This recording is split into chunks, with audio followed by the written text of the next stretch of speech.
Hello everybody and welcome to Series 3. I am Katie and this is Stepmom Space, the judgment-free zone where we talk candidly about the fairy tales and the scary tales of stepmom life. I am so excited to be back for Series 3. It's been a while since we wrapped up Series 2 and since then I've been very busy getting married, which was amazing, surpassed all my expectations. And I've also been running some brilliant Stepmom Space group workshops where I've been privileged to share a virtual space with some wonderful women who were all looking to improve their stepmom journey. There are some new workshop dates live on the website and also some limited availability for one-to-one coaching, so do go and have a look. Also, rather excitingly, we are going to be launching an online cafe for stepmums where you can hear from and chat to other women in the same boat as us. Keep an eye on the Stepmom Space Instagram or sign up to our mailing list at stepmomspace.com for more on that. Now, before we get into this week's episode, just a note that today's chat does touch on emotional, psychological and physical abuse. It's a powerful conversation and I am really grateful to Lucy, not her real name, for bravely sharing her story. So let's get into it. Hi Lucy, how are you doing? Yeah, I'm good, thank you. Brilliant. So look, thank you so much for getting in touch. Your story was so interesting and quite different to most of the stories that we've heard on the show. So I so appreciate you dropping me a message. Can you share us a little bit about your family? So I met my partner about 6 years ago. He's got 2 children. They are now 12 and 15. They were 6 and 9 when I met them. We've since had a baby ourselves. So I've got a 20-month-old. Oh, lovely. And how have the kids all taken to the baby? Oh, they love him. Oh, so nice. He's a very welcomed addition to our family. Oh, that's brilliant. So tell us a bit about the beginning, how you came into their lives, how it was with them, and all of that stuff.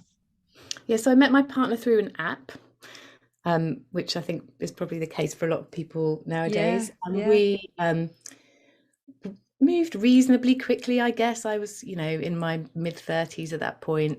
Found out he had children almost straight away. He didn't put it on his advert, but I did kind of assume, and it wasn't particularly off-putting to me, but on our first date he talked a lot about his children. And I think for most stepmums it's appealing, isn't it, to just hear a man talk about their love for their children. It shows how they are able to love, and so it was never off-putting and actually just made him, if anything, kind of more attractive, this man that was very doting on his kids and clearly loved them a lot. So we moved on fairly quickly. We moved in with each other after 6 months. I met the children after 3 months or something, but very kind of casual. But there was no issues there. Like, I think they were very comfortable in the fact that their parents weren't together.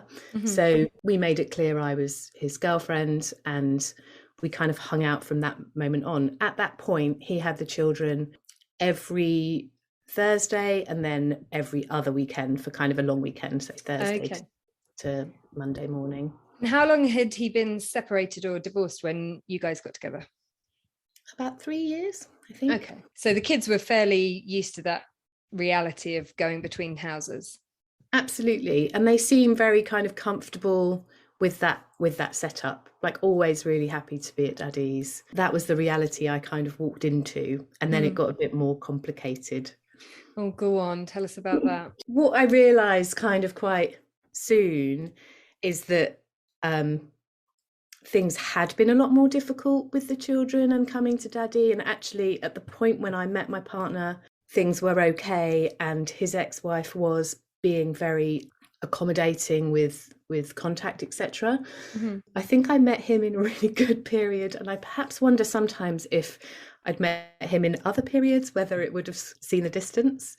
It's so interesting how circumstance can play such a massive role in our relationships. And honestly, probably he had capacity to meet somebody when things were better and wouldn't have when things were difficult. So that's probably plays into it as well. So fate plays its hand there a little bit, I guess. But Mm. so within the first year of our relationship, I noticed sometimes that contact was a bit fraught, or that his ex-wife would try and kind of use the kids to assert power, etc., or really kind of control the contact through the children, or by messing with that. And things were a bit difficult sometimes, and you'd see it in the behaviour of the kids, where they'd play up. One thing that, you know, as a complete outsider that's grown up with parents that are together, and some of the things that you find really tricky when you're first in that environment are like, I couldn't understand why my partner was so strict about belongings.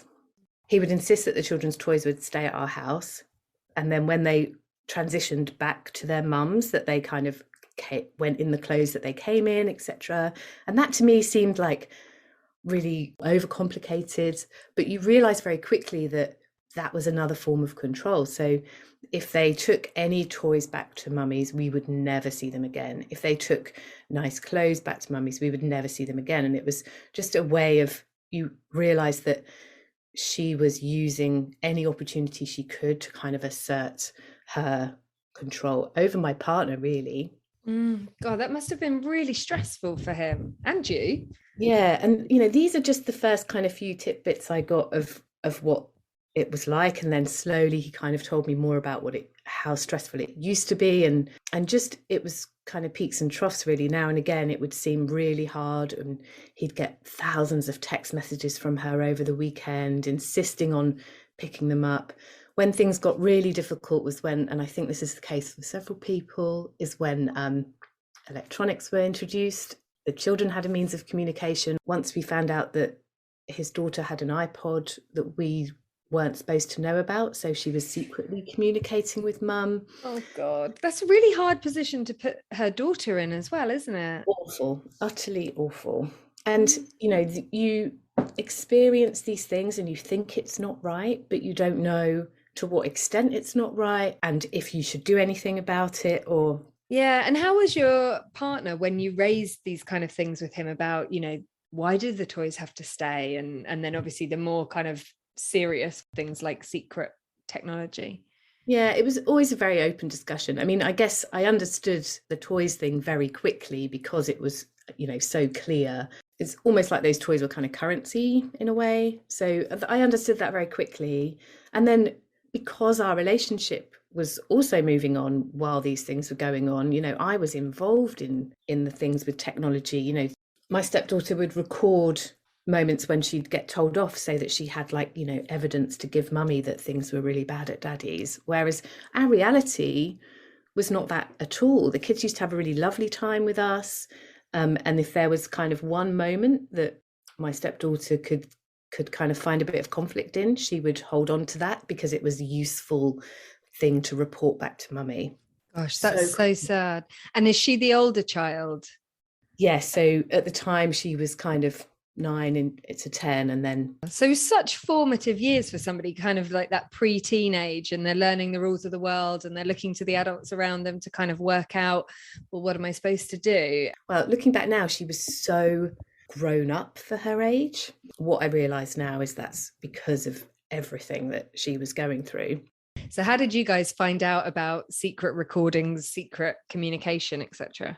Well, early on it would just be that she would send things to mummy, so then we would get this kind of onslaught of abuse from mum about how she was being treated under our roof. So when we'd been together for about 2.5 years, things got so difficult around contact that we went to court.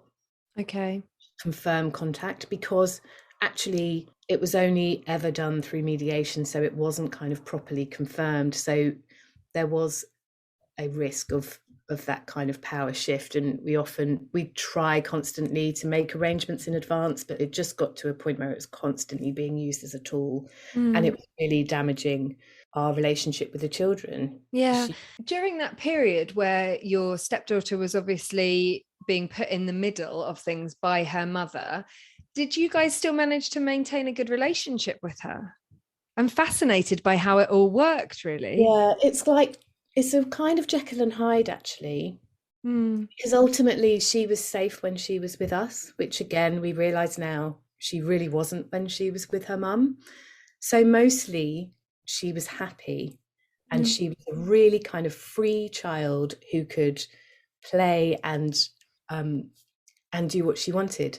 But those moments, it really was like a different little girl when she was kind of performing. We used to often say it's like being a lieutenant to her mum. Like, she'd walk into our home like a soldier in battle. And those first few hours, and sometimes it's 24 hours, sometimes, if she was with us for a week in summer holidays, it would be longer. But those first few hours, we were dealing with very high conflict. But once she'd got that out of her system and kind of done what she was expected to do, she was the same little girl that, happy and free, and, my wonderful stepdaughter. So it was very clearly two different personas. And what about your younger stepchild in this whole time? So during that period, he was very stoic in his want to see his dad. Because what I haven't mentioned is that sometimes my older stepdaughter wouldn't come, but my stepson would always come, and actually was just able to kind of, whether he compartmentalized it, but was just able to be himself in our company.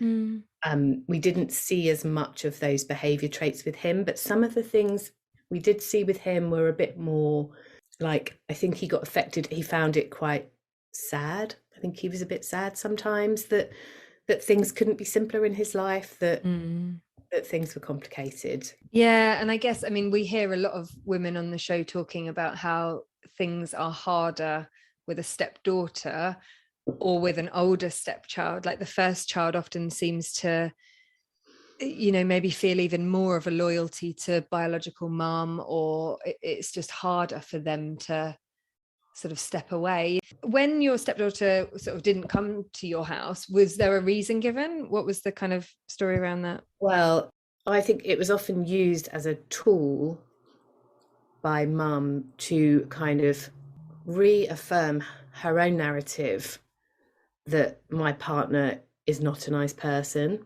So if my stepdaughter had reported back that daddy had told her off for something, that would get escalated at home. We would receive the text messages of that getting escalated, and then it would become a reason for her not to come back because daddy is awful, I hate my time at daddy's house, etc. So it just got escalated. But really, that is coercive control. That 10-year-old was being told what to think in that situation.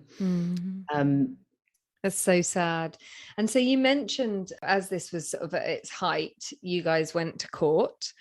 Yeah, at that point we had a lawyer that wasn't very good. And what I kind of haven't mentioned before, but during my partner's marriage, his ex-wife was abusive towards him, physically, emotionally, etc. So he'd been told by the lawyer that he had at the time to not bring that up because no one would believe him.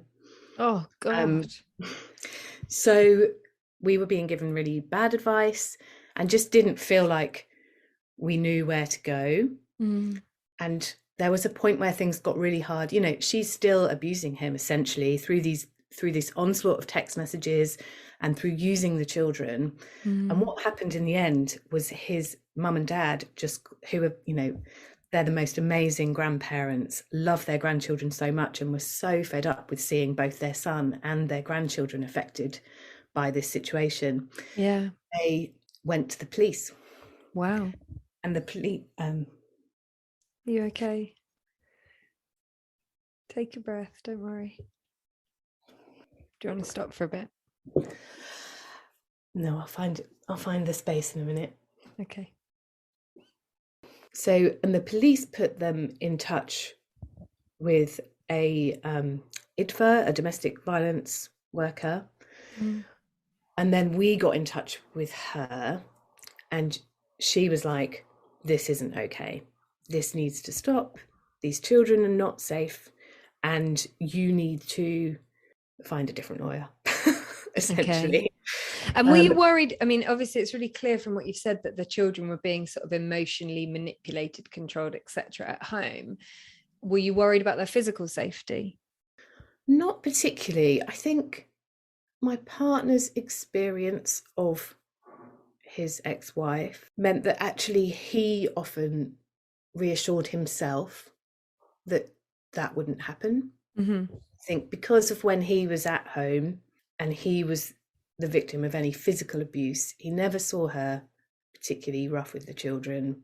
Maybe you don't allow it to be in your mind at that point, but it certainly wasn't a worry. You know, we were worried about their mental well-being. And actually, our very first application to court was for 50-50. So we got a new lawyer. He kind of said, what do you want? And I think in this position, we still thought 50-50 would be good, would be better. And just having those kind of strict guidelines would improve things. And we asked if the children could, we wanted the children to have therapy because she was, at that time, she was preventing that. And we felt like it was really important that they needed somebody to talk to. Again, like in hindsight, it's clear why she was preventing that.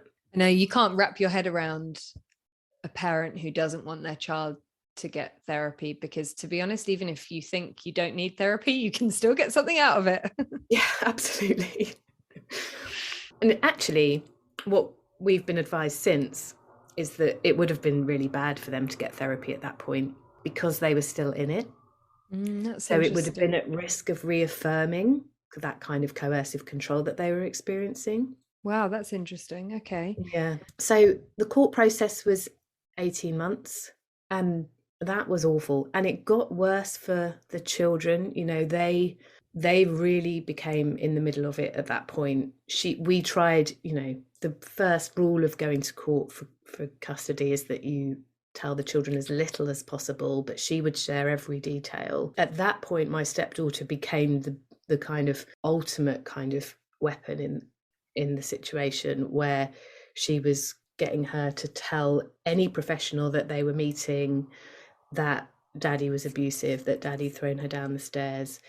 At home, the recording got out of control. So she would start an argument with us. She was older by this point, so she had a phone. And this is your stepdaughter would start the argument. Yeah, start an argument with us and record it. And then the next time we were in court, we'd be hearing a recording of our argument, which still, like, I feel like through that whole process, you have to remind yourself what your truth is all the time, because anybody, when they're under that kind of microscope, you're kind of questioning whether you've made the right call. And, you know, I've rarely argued or shouted to my stepchildren still now.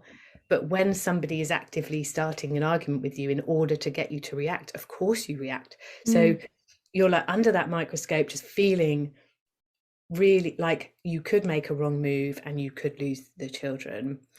Such a stressful environment. Yeah, I can understand how that must have been incredibly stressful to have someone kind of not only actively going around prodding you for an argument, but then you're wondering, well, how's this going to pan out in the future if you're in court? Yeah. So that, again, like the difference between the two children, the eldest one was really at that point kind of totally a soldier in battle. And the youngest one was angry, so angry that mummy and daddy couldn't agree, that he'd talk a lot because he was too exposed to the whole process. He'd talk a lot about why can't the judge make a decision? Why can't the judge? And also during this process, he started to get a bit more kind of angry at daddy, and that relationship did start to get a bit damaged because he thought it was daddy's fault. And what about your relationship with your partner during this time? Because, you know, part of you has fallen madly in love with this guy, but you've gone from probably having quite a simple, stress-free life where you put yourself first to suddenly in the middle of this carnage, I guess. Yeah, that couldn't be more true. And actually, what's different about then is that the saving grace is that we didn't have the children all the time. So those weekends when they were with us, you know, were really, really hard. And then when they went back to their mums, obviously then we're worried about them. But the only way to kind of not worry about them was to really focus on our relationship. Mm. and spend really quality time together and make sure we laughed and make sure we had fun and make sure we cried. So our relationship off the back of it, whatever, it's not necessarily where anybody wants to build a strong relationship in that environment, but it couldn't be stronger based off of what we went through. Yeah, that's so good because, I can imagine in a lot of situations you would take the stress out on each other. It was always, we had to know that the way that the children were behaving wasn't them. In order for it not to affect how much we love them and how much we care for them, and honestly, how much we wanted to fight for them. There were, on occasion, moments where I remember turning around to my partner and being like, I don't even know if I can do this. I don't know if, this situation is so hard. How are we going to do this with them for like longer periods of time? Yeah. So how did the court process pan out then? So you're in court, you're hearing arguments that you've sort of been maybe tricked into, if that's the right word, but kind of, artificially constructed arguments, let's call it, played back to you. That must have felt awful. Yeah. So about a year in, there was a real kind of turning point. You hear lawyers and judges throughout the process talk a lot about kind of how both parties are at fault. We really felt that for the first year, like I said, about feeling under the microscope, etc. And when you say for a year, so how often were you in court? So it's about once a month or once every 6 weeks. Wow. And this is probably a really naive question, but how comes it goes on for a year? Well, this is a very good question. And it shouldn't. I think it's very broken, the system, honestly. But it's a lot of directions hearings, which is basically where no decisions are made. They're just deciding on what is heard the next time. The process itself was exacerbated because of domestic violence being brought up. So my partner did, in the end, when we got a better lawyer, talk about the domestic violence experience of his marriage. But what that meant is that she then retaliated by claiming that he was violent towards her. So before you even get to the children, you're stuck in a world where they're trying to kind of figure out which adults are telling the truth. Oh, that's a process in itself. How did you kind of keep your cool during that? I would have just found that infuriating to sit and watch somebody lie like that. Well, that's been a process, but I think what I've learned from that process, and I still have to tell myself this now, is that you will never understand them. It's clear that this woman has quite dangerous personality disorders, is narcissistic, etc. And trying to understand her is a huge waste of time. It's impossible. And it's like damaging to try. So I think I have managed to compartmentalize that. Yeah. It's hard. I wouldn't have been able to say that at the time. It was hard, and hard to not be able to just defend your partner and defend the truth. Like very early on, a therapist told me to kind of know my truth. And that's another thing I revisit all the time, because, this woman is coercively controlling. She did it to my partner during the marriage. She did it to the kids thereafter. And it's so difficult not to let that get in your head. That's what they do best. And even if it is kind of by proxy, she's still has that ability to do it to me. So you just have to be really guarded of that and protect yourself and protect your truth. And before I took you off track, you were saying kind of you were a year into the court process. Yeah, and things took a turn. So I don't know if there are any points where you have hope. The way that the system works doesn't really allow you to have much hope, because you just can't trust it really. But there was a point where it took a turn, where we started to get some reports back from the social workers that were visiting the children and a psychologist that was involved. And we started to realise that people were believing us, and that the children were essentially in danger with their mum. And that must have been a really complicated feeling, because I guess on the one hand you're thinking, oh, thank goodness people are believing me, but then you're suddenly thinking, like, these kids for however many years have been living in this dangerous space. There is no moment of joy. there is absolutely, there is no winning in this situation, because at the moment you discover those things, what you assume might happen is that you feel joy because finally someone's listened, but there is no win. Ultimately, to find out that your kids, for my partner and your stepchildren, are being abused is horrible. So Lucy, you've had this realization that you're believed. People are getting to the bottom of what's actually going on. What happens next? It's about 18 months from start to finish. We got the kids. Wow. Full time. There's a no contact order, which apparently is quite rare. So she's not allowed within 100 meters of the children. She's not allowed to contact them. There's no letterbox contact. And she's not allowed to kind of reach out through social media or through anybody else. Wow. I mean, that's extreme, isn't it? Yeah, I think so. And she was found to be emotionally and psychologically abusive towards the children. And yeah, so we came back from court and we had to go and with a social worker, had to go and pick up the children from where they were both being looked after and brought them home. And the social worker explained to them that what was happening and why. I mean, in that moment, neither of them heard it, but over the course of the next kind of few months, it kind of slowly sunk in. But again, like, not a win. It was so awful to see them go through that. Yeah. And I can see, like, it's hard to talk about. I mean, just such a horrific thing for everybody. And like you say, no winners. Still now, like, I know I've experienced, I mean, secondhand, I suppose, who this woman is and how awful she is. But still now I have to check myself and just think, they do not see their mum. And like, how awful is that? And how sad. Once that decision was made, how did their mum take it? And then how did the children take it?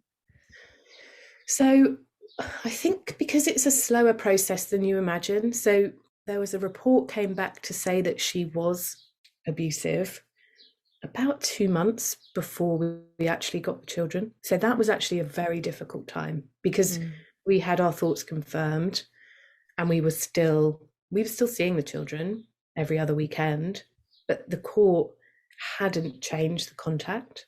And we had to really fight for that to happen. And in fact, we got an interim move. So it happened before the very final hearing based on the evidence.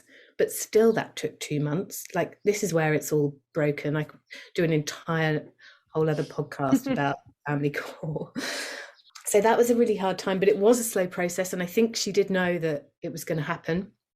Obviously, was fighting it. She's still fighting it now. The recommended thing for her to do is to go away and get a really specific type of therapy, which helps with her personality disorder and might allow her to change and realize what she's done. And she's not doing that.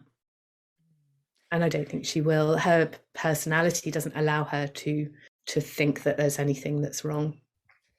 Yeah, and that's so difficult because, like you say, here's a woman who has got all of these things going on, and the way they show up is so harmful to people. Yeah. But yet she herself is preventing herself from doing anything about it. Yeah, it's sad. And then the children, obviously, I mean, I think I've blocked out how we've kind of handled it with them. And how long have they been with you now, full time? So that happened 2.5 years ago. So it was 4 months before lockdown. So they moved to us, and actually those first few months were really hard. We tried to keep our routine as similar as possible. They stayed in the same schools, etc. We stayed in our same home, and they kind of settled over time. I mean, at least they were used to being at our house. They were used to being with us. I think because things had got so difficult for my stepdaughter towards the end, and it had escalated so much for her, there was so much pressure on her. Even though she didn't articulate it in this way, you could see that she was relieved to be with us. but still angry and confused. So they've been in therapy. It wasn't really appropriate for the younger one to be in therapy until he was a bit older. He's been going to therapy for just over a year, but my stepdaughter has had therapy almost since that moment, kind of help her through it. And what has come out in that therapy, and now with very open conversations with us, because she really does now have an understanding of what she went through, is that her mum was physical with her. Oh. How does your stepdaughter make any sense of all this stuff that went on? So actually, she has the greatest understanding of her mum and who she is. It's been a process, but she really is able to understand what's happened and why it's happened. And now that she's in a safe space where she can reflect on it, you know, she knows that the environment that she was in wasn't safe, wasn't normal, whatever normal might be, wasn't okay. So actually, you know, it's not easy for her, and her mental health is affected in ways that I think what we realize now is often quite textbook. She's gone through a period of self-loathing, thinking it's her fault. She's gone through a period of self-harm, which is really hard. But again, we work with her therapist too, and we know that that is quite textbook, and she's come out the other side of that. She has some difficulties in kind of arranging her thoughts in her mind, but we help her with that a lot of the time. But she has such a profound understanding of how her mum is abusive, because she understands her mum better than anyone else. And part of that is because she was on her way to becoming like her. She will say now her biggest fear is that she turns into her mum, which is so sad. It's so difficult. I speak to a lot of women who talk about their stepdaughters carrying a lot of the traits of the mother, because that's what they've grown up thinking is normal.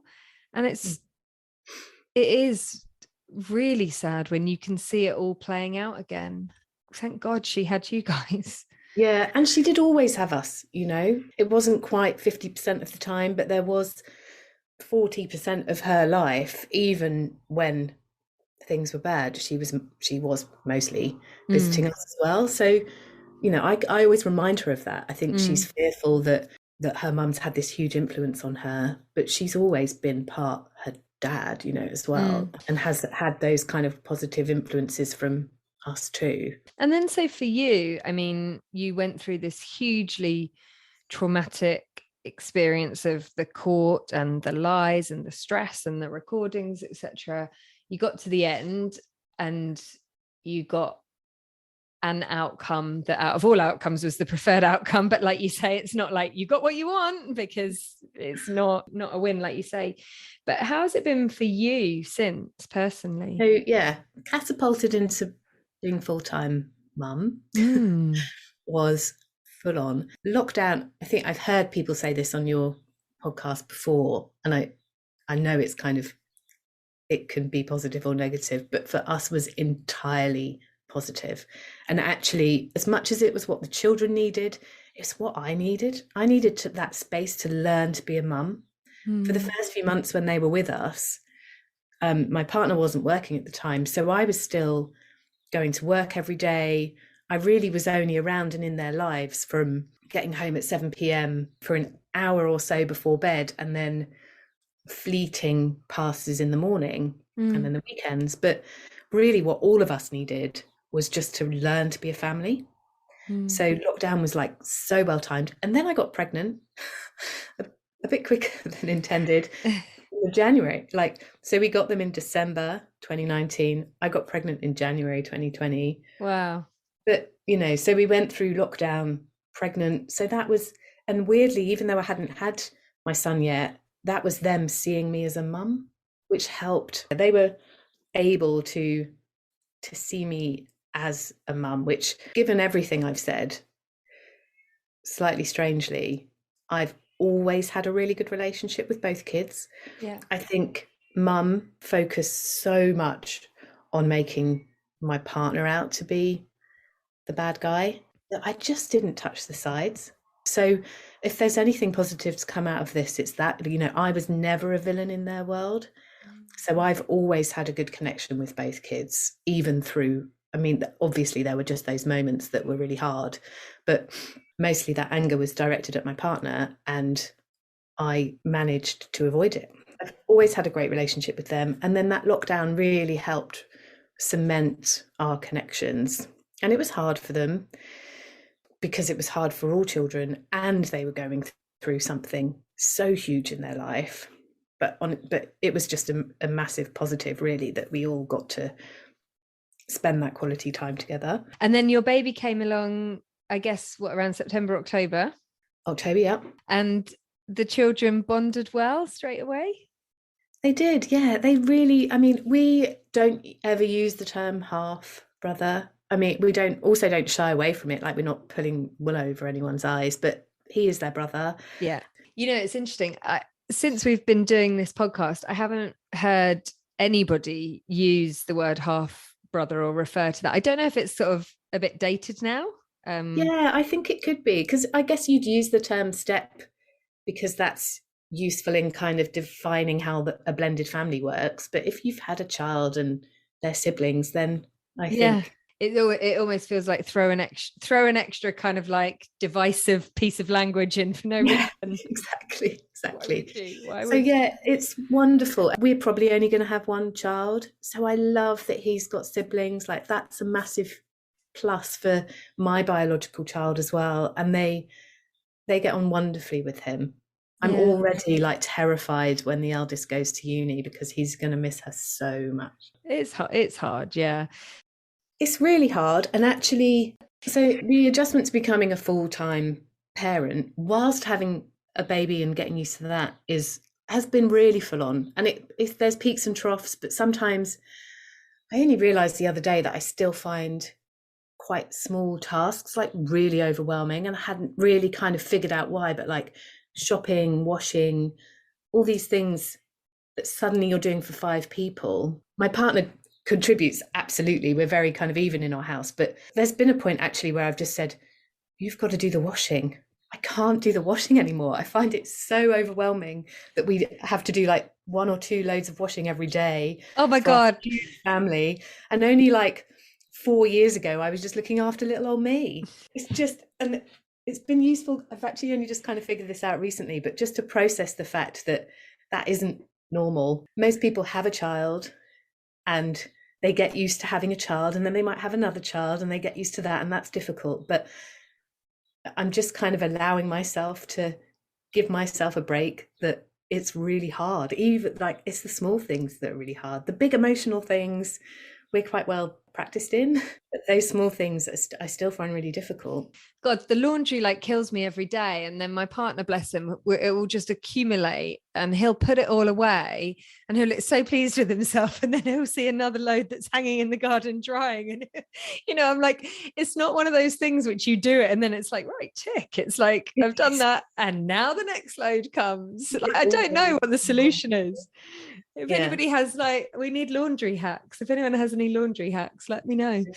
So I'm still coming to terms with that. About kind of 6 months ago, I had a real kind of moment of realizing that I live with 3 victims of abuse. And that felt like a weight, and that was hard. But I have a therapist and I'm working through that too. And they're all doing progressively better as well, which makes that part of my life easier as they all go. You know, we could not be a more therapized, is that word, family, where both the kids have therapy. My partner's gone through loads of therapy. He's actually had like specialist PTSD treatment for his marriage. And now, you know, and luckily now I've found a great therapist that's helping me through dealing with that and actually realizing that I've been a victim too. Yeah, you have.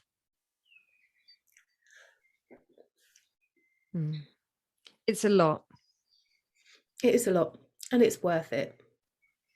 Ultimately, it doesn't always feel like that, but it mostly is worth it. They're amazing kids, and they really like make my life better. I couldn't imagine it without them. Oh, I feel really emotional as well hearing you say that. It is, and for them, like, to come out of such a horrible environment into such a warm, loving home with parents who, you know, are well equipped emotionally and physically to look after them as they deserve to be, is no less than what they should expect, but still wonderful that they've finally got. Yeah. So I get quite a lot of emails about court and so I know there'll be a lot of people listening to this who will have found it really helpful. So thank you so much for sort of getting in touch with me. Have you got any advice for people who are sort of at the beginning of the court journey?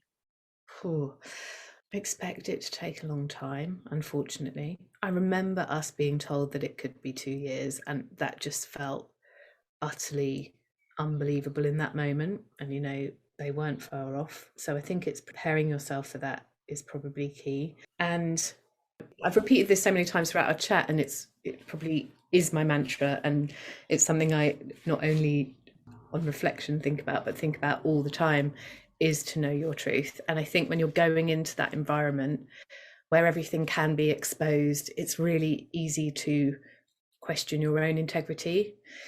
But as long as you're true to yourself about who you are as a parent, who your partner is as a parent, I think a lot of people do worry about what the kids are going to think. And actually, I have sought out a lot of help and advice. And what's happened is a lot of people who are stepchildren, who are grown up, talk to me about their experience. And ultimately, what most stepchildren say is that they did always know, or, you know, in an environment like ours, they love their dad. And as long as that stays the same, that they really do grow up to appreciate the human beings in their life and know who was kind of true to themselves, even when it's really hard. So, and we went through a stage where we thought we were just playing the long game. You know, we were like, if we lose the kids, or if there's a point where this contact is just too hard that we're going to have to step away, something we really considered, then we just hope they'll come back to us as adults and that they'll know. And I think kids do know deep down. You never want anyone to have to go through the level of abuse that my two stepchildren did. But even then, I think they would have got to the other side and known who their dad was and known who their stepmom was. That's interesting. And then any other bits of advice? Well, also for the court process, I think, is about kind of focusing on your relationship and remembering why you love each other and what makes you laugh. I mean, it sounds profound to say that we laughed, but we really had to kind of compartmentalise that and enjoy our relationship and our love for each other. And I guess, like you say, you know, you get to the end eventually. Yeah. Well, look, thank you so much for talking to me today. It's been eye-opening, inspiring, emotional, so much in there. But I know that there will be a lot of people that will be listening. They've probably stopped their dog walk to sit on a park bench, because there's a lot in there that's, you know, just the children. It is the children in the middle of it, isn't it? And I'm so pleased that they're getting the help they need and turning corners and enjoying their family. Yeah, thank you. It's been a pleasure. That felt cathartic. Wow, what a woman. A huge thank you to Lucy for getting in touch and for sharing her story with me and all of you.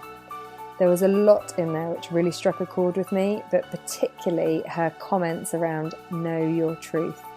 A lot of us, I think, can end up questioning so much about our core self, and so I would encourage all of you lovely people listening to do just that and know your truth. If you'd like to share your story, please do drop me a message. You can find me at www.stepmomspace.com or on Instagram @stepmomspace. See you next time.